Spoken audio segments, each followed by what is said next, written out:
آقا حسین شهید سر و خاک گرمی شایم و دایم که رسو پال پارگل حق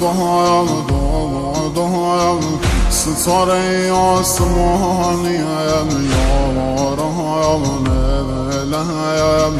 تشنه و بی نشانیم با مردی یتیمگم سر و هم نیزم با باین آزادی زگم هر و هم ناکایم نراشه و هم بسای بابا سمستام لگم دایست دست که بابا سمستام لگم دایست